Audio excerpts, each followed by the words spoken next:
नमस्कार दोस्तों। तो ईरान के अंदर सनसनी तब और ज़्यादा हो जाती है जब एक यूके बेस्ड अखबार ने, यूके बेस्ड मीडिया एजेंसी ने ये छापा कि मसूद पेशकियान जो हैं, जो कि ईरान के इस समय पर प्रेसिडेंट हैं, और सब प्रेसिडेंट होने से भी ज़्यादा बड़ी बात ये है ईरान के लिए और ईरान की बैकग्राउंड देखते हुए कि भाई एक इलेक्टेड लीडर है, वो इलेक्टेड लीडर रिज़ाइन कर दिया है।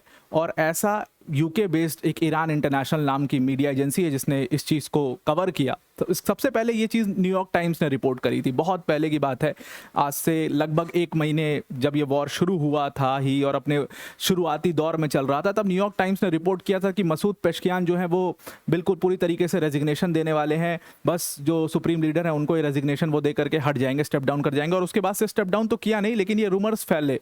हालांकि ये रूमर्स बहुत ज़्यादा नहीं फैल पाई क्योंकि फिर चीज़ें जो है ठीक होने लगी, डील वील भी होने लगी। लेकिन अब ये रूमर्स दोबारा से बहुत तेज़ी से फैलने लगे और आपने कल लगभग हर मीडिया एजेंसी में इस चीज़ को कवर होते हुए देखा होगा कि मसूद पेशकियान जो कि ईरान के प्रेसिडेंट हैं, उन्होंने अपना रेजिग्नेशन मुस्तफा खामनेई को सबमिट कर दिया है। ये एक पूरी तरीके से बेबुनियाद खबर है, ऐसा ईरानियन स्टेट एजेंसी का भी मानना है। ऐसा ईरान के जितने भी पदाधिकारी हैं जिनको ये सारी बात की न्यूज़ है, जिनको ये सारी बात की नॉलेज है, उन्होंने ट्विटर पर तुरंत ही पोस्ट करके कहा कि ये सिर्फ और सिर्फ वेस्टर्न प्रोपोगेंडा है। तो इसको समझना बहुत ज़रूरी है कि आखिर यूएस को इससे फ़ायदा क्या है। ऐसे मसूद पेशकियान से रिलेटेड रूमर्स को फैला करके भी यूएस को फ़ायदा क्या है? क्या मसूद पेशकियान के हाथ में उतनी पावर है भी? क्योंकि आप ईरान के अंदर देखते हो कि प्रेसिडेंट में कोई बहुत बड़ा रोल होता नहीं है, सुप्रीम लीडर इज़ एवरीथिंग। और वो भी आयतुल्ला खामनेई थे तो ठीक है, वो ज़्यादा इन्वॉल्व नहीं होते थे मिलिट्री डिसीजंस वगैरह में, वो सिर्फ और सिर्फ रिलीजियस लीडर की तरह देखे जाते थे। लेकिन जब से मुश्तबा खामनेई आए हैं, मुश्तबा खामनेई तो डिसीजन मेकिंग में पार्टिसिपेट कर रहे हैं। आईआरजीसी जो है वो पूरी तरीके से डिसीजन मेकिंग में पार्टिसिपेट कर रहा है। तो फिर मसूद पेशकियान की ज़्यादा अहमियत तो रह नहीं गई है। तो इससे यूएस को फ़ायदा क्या है, ये हम थोड़ा सा समझने की कोशिश, ये पूरा गेम जो है इस वीडियो के अंदर में समझने की कोशिश करते हैं। पर वीडियो में आगे जाने से पहले एक बड़ी अनाउंसमेंट है अनअकैडमी टीम की तरफ से कि अगर आप यूपीएससी सीएससी की प्रिपरेशन कर रहे हो तो Unacademy is your one stop solution. और अनअकैडमी ने अपने फाउंडेशन कोर्स में बड़ा डिस्काउंट आपको दिया है और अब आप अनअकैडमी का फाउंडेशन कोर्स सिर्फ और सिर्फ 19,999 के इस छोटे से प्राइस में अवेल कर सकते हैं। इसके अंदर आपको पूरा फाउंडेशन कोर्स मिलेगा फ्री ऑफ कॉस्ट, जो है आपको पूरी मेंटोरशिप मिलेगी, कंप्लीट मेंटोरशिप सपोर्ट होगा। जीएस सीसैट टेस्ट सीरीज सब कुछ यहां पर कवर किया जाएगा। टेस्ट सीरीज मेंस की भी इसमें इंक्लूडेड है, जिसका इवैल्यूएशन भी होगा आपके सारे पेपर्स का।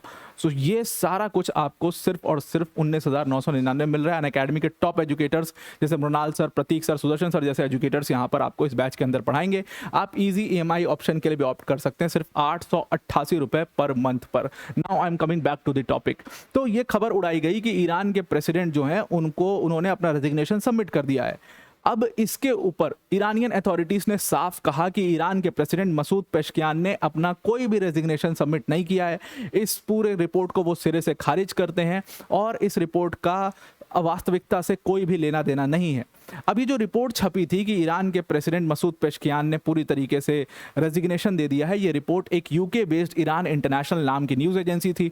उन्होंने इस रिपोर्ट को छापा और उन्होंने कहा कि मसूद पेशकियान इसलिए रिज़ाइन कर रहे हैं क्योंकि उन्होंने कहा है अपना रेजिग्नेशन मुस्तफा खामनेई को दे करके, उन्होंने कहा है कि आईआरजीसी का डोमिनेंस ईरान की डिसीजन मेकिंग में बहुत ज़्यादा हो गया है। आईआरजीसी के जो लोग हैं दे आर वॉर मॉन्गरर्स, ये हम पहले भी देख चुके हैं। न्यूयॉर्क टाइम्स ने रिपोर्ट किया था कि IRGC is war mongerers, IRGC is full of war mongerers, और वो चाहते हैं कि वॉर आगे बढ़े, वो वॉर आगे चलता जाए और वॉर आगे बढ़े, और वो चाहते हैं कि ईरान हमेशा एक वॉर में रहे क्योंकि उससे उनको फाइनेंशियल फायदे और जो भी है। ये न्यूयॉर्क टाइम्स और वॉशिंगटन पोस्ट और ये सब लोग लिखते रहते हैं। अब उन्होंने इस चीज़ को फिर से क्लेम करना शुरू कर दिया है कि भाई मसूद पेशकियान ने मुश्तबा खामनेई को अपना रेजिग्नेशन दिया और कहा कि जो आईआरजीसी का डोमिनेंस है वो काफ़ी ज़्यादा बढ़ गया है, डिसीजन मेकिंग में उनकी पार्टिसिपेशन है, और मैं एक इलेक्टेड लीडर हूँ, उस इलेक्टेड लीडर का कोई मतलब अब ईरान के अंदर नहीं रह चुका है, और इसीलिए एक बहुत बड़ा वैक्यूम क्रिएट हो चुका है, और इसीलिए मैं अब अपने पोस्ट से रेजिग्नेशन दे रहा हूँ, और इसीलिए वो रिज़ाइन कर देते हैं। ऐसा इस यूके बेस्ड ईरान इंटरनेशनल का कहना है। जैसे ही ये रिपोर्ट छपती है पूरी सनसनी शुरू हो जाती है कि क्या ये एक पीस मेकिंग जो प्रोसेस है उसको रोकने के लिए ऐसा किया जा रहा है, और उसको तुरंत ईरानियन अथॉरिटीज़ ने उसके ऊपर अपना बयान लेकर के वो आए। उन्होंने कहा कि मसूद पेशकियान कोई रिज़ाइन नहीं कर रहे हैं, ये सब बेबुनियाद खबर है जो ये लोग चला रहे हैं। उसके बाद इसकी पुष्टि आईआरजीसी की एफिलिएशन वाली एक कंपनी है तस्नीम न्यूज़ एजेंसी से पूछा गया कि भाई कौन क्या सच में है, ये ऐसा कुछ भी है या कुछ ऐसा चल रहा है? तो तस्नीम नसरीन ने कहा ऐसा कुछ नहीं चल रहा, आईआरजीसी और मसूद पेशकियान के बीच में कोई दिक्कत की बात है ही नहीं, कोई दिक्कत की बात नहीं है आईआरजीसी और मसूद पेशकियान के बीच में, सब कुछ ठीक है। और आईआरजीसी तो हमेशा से लेते रही है, आईआरजीसी तो हमेशा से डिसीजन मेकिंग में पार्टिसिपेट करती रही है, फिर क्या प्रॉब्लम आ रही है इसमें? तो उन्होंने साफ इसको मना कर दिया। और बाकी लोग भी जो deputy head of communications and information है, जो डेप्यूटी हेड ऑफ कम्युनिकेशंस हैं, उन्होंने भी साफ कहा कि ये बेबुनियाद खबर, उन्होंने बल्कि अपने ट्विटर पर पोस्ट किया। लेकिन ये सब पोस्ट वोस्ट तो देख लेंगे, लेकिन असल में प्रॉब्लम क्या है और असल में यूएस को इससे क्या फ़ायदा है? देखिए, मसूद पेशकियान जो लीडर हैं वो पूरी तरीके से चाहते थे कि ईरान समझौता कर ले यूएस के साथ में, तो यूएस का तो एक तरीके से इससे फ़ायदा ही था, कोई डायरेक्ट फ़ायदा तो नहीं है, लेकिन इनडायरेक्टली मसूद पेशकियान के रहने से जो खुद ट्रम्प भी चाहते थे कि पीस हो जाए, वो पीस हो जाएगा। फिर इनकी रेजिग्नेशन की खबर उड़ा करके क्या फ़ायदा होगा? इसके पीछे बहुत बड़ी इनसाइड स्टोरी है। इनसाइड स्टोरी ये है कि डोनाल्ड ट्रंप और उनका एडमिनिस्ट्रेशन लगा रहा है ज़बरदस्त दिमाग। है क्या इसके पीछे की कहानी?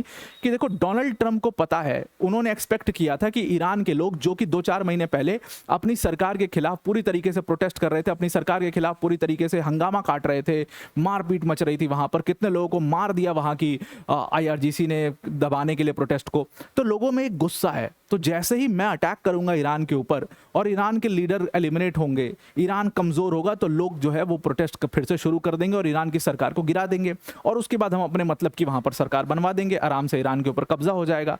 लेकिन ऐसा हुआ नहीं। अब उनको समझ में आया, जब उन लोगों ने गहन उस पर चर्चा करी ईरान के बारे में, थोड़ा सा उसको समझने की कोशिश की, तो उनको समझ आया कि यार ईरान में अभी भी एक फेस है जो इलेक्टेड फेस है, और उन इलेक्टेड फेस के ऊपर लोगों की शायद जो भरोसा है वो हमेशा से है। मसूद पेशकियान एक इलेक्टेड लीडर हैं, या जो उनके फॉरेन मिनिस्टर हैं वो इलेक्टेड है, मतलब ये इलेक्टेड लोग हैं और लोग इनके ऊपर भरोसा करते हैं, और इसीलिए शायद गवर्नमेंट के ऊपर जो ट्रस्ट है वो खत्म नहीं हो पा रहा है। तो अगर हम इनको किसी तरीके से खत्म करें, इनके खिलाफ रूमर्स उड़ाएं, लोगों को ये बताएं कि देखो इनकी भी बात थोड़ी सुनी जा रही है, आईआरजीसी तो अपनी चला रहा है, तो शायद कुछ हो सकता है। और इसीलिए ये रूमर्स फैलाए गए कि मसूद पेशकियान रिजाइन कर रहे हैं और आईआरजीसी पूरी तरीके से टेक ओवर कर देगा, क्योंकि यूएस को ये लगता है कि आईआरजीसी कुछ हो ना हो, लोग आईआरजीसी से बहुत चिढ़ते हैं, because it is Islamic revolutionary guard corps. IRGC को बहुत लोग ईरान की सेना समझते हैं, ऐसा नहीं है। It is not only about Iran, अगर ईरान की होती तो होता Iran revolutionary guard corps, but it is Islamic revolutionary guard corps.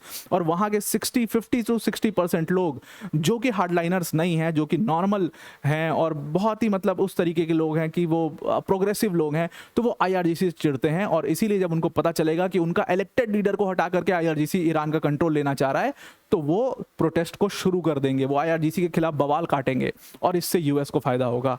ये दिमाग लगा करके उन्होंने ये रूमर्स फैलाए, और इसीलिए तुरंत ईरान ने इसके ऊपर रिएक्ट किया और कहा कि ये सब बकवास है जो ये फैलाया जा रहा है। बल्कि उन्होंने साफ कहा कि ये वॉर मॉन्गरर्स हैं यार, इनकी बात बिल्कुल ना सुनी जाए, ये लोग जो हैं ये रूमर्स फैलाते हैं, ये अपना प्रोपोगेंडा रन करते हैं, ये इनके वही एज यूजुअल मीडिया गेम्स हैं, वही ये खेल रहे हैं, इनकी बात कोई भी ना सुने। और तुरंत इसीलिए रिएक्ट किया ईरानियन अथॉरिटीज़, क्योंकि उनको पता था कि इसमें पोटेंशियल है, ये चीज़ गड़बड़ कर सकती है।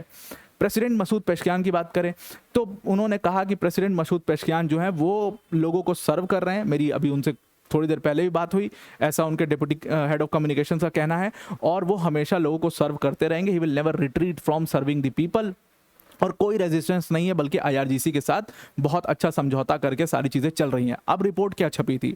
सबसे पहले इस रिपोर्ट को न्यूयॉर्क टाइम्स ने छापा था। लगभग 1 महीने पहले न्यूयॉर्क टाइम्स ने क्लेम किया था कि कुछ लोग हैं जो आईआरजीसी के बहुत सीनियर पोजीशंस पर हैं, ये वही लोग हैं, या तो वो रिटायर्ड लोग हैं, या तो आईआरजीसी में बहुत लंबे समय से और अब बहुत सीनियर पोजीशंस पे पहुंच चुके हैं, जो पूरा ईरान चलाते हैं। ये वही लोग हैं जिन्होंने ईरान इराक वॉर में भी पार्टिसिपेट किया था, और ये हार्डलाइनर्स हैं बहुत ज़्यादा, ये हार्ड एंड मेंस ही पूरा ईरान चलाते हैं, ऐसा न्यूयॉर्क टाइम्स ने पोस्ट किया था। और उनकी मसूद पेशकियान के साथ नहीं बनती। इसी चीज़ को एज इट इज़ आप सेम पैटर्न देखोगे, ईरान इंटरनेशनल जो कि यूके बेस्ड एजेंसी है, उसने अपने सोर्सेज के हिसाब से सेम बात लिखी कि पेशकियान ने एक ऑफिशियल लेटर मुश्तबा खामनेई को दे दिया है। उन्होंने कहा आईआरजीसी का डोमिनेंस बहुत बढ़ गया है डिसीजन मेकिंग में, और मैं अपनी लीगल रिस्पॉन्सिबिलिटीज़ नहीं कर पा रहा हूँ, मैं डिसीजन मेकिंग नहीं कर पा रहा हूँ, मैं अपनी गवर्नमेंट नहीं चला पा रहा हूँ, इसीलिए मैं रिजाइन दे रहा हूँ। ये रिपोर्ट छपती है और उसके बाद तुरंत ईरानियन अथॉरिटीज इसको सिरे से खारिज करते हैं। लेकिन एक बात तो यहाँ पर तय है, एक चीज मुझे इस रिपोर्ट की सही लगी कि क्या मुश्तबा खामनेई जो कि सुप्रीम लीडर है ईरान के, क्या अकेले सारी डिसीजन मेकिंग वो कर रहे हैं? नहीं, बिल्कुल भी ऐसा नहीं है। सारी डिसीजन मेकिंग अकेले मुश्तबा खामनेई नहीं कर रहे हैं, बल्कि उनके साथ आईआरजीसी के जो हार्डेंड मेंस हैं, जिनकी बात बार बार आ रही है, हर रिपोर्ट में आ रही है, वो डिसीजन तो ले रहे हैं, दैट इज फॉर श्योर। इसमें कोई डाउट की बात बिल्कुल भी नहीं है। तो इसके ऊपर आप क्या सोचते हो? क्या इसको यूएस को सच में इससे फायदा होगा? क्या ये सच में मटेरियलाइज हो पाएगी? क्योंकि देखो, प्रोपोगंडा तो वेस्टर्न मीडिया का बहुत स्ट्रांग होता है, और वो प्रोपोगंडा 100%, अब इसको पूरा आप चलोगे, आप देखोगे हर जगह चलते हुए इसको देखोगे, और हो सकता है वो इसको प्रूव भी कर दें कि हाँ सही में एक डिसएग्रीमेंट और सही में वो रिजाइन करने जा रहे हैं। तो क्या इसको, इससे जो यूएस सोच रहा है, क्या सच में ऐसा हो पाएगा? कमेंट करके जरूर बताइएगा। आपको पूरा आर्टिकल समझ में आ गया होगा।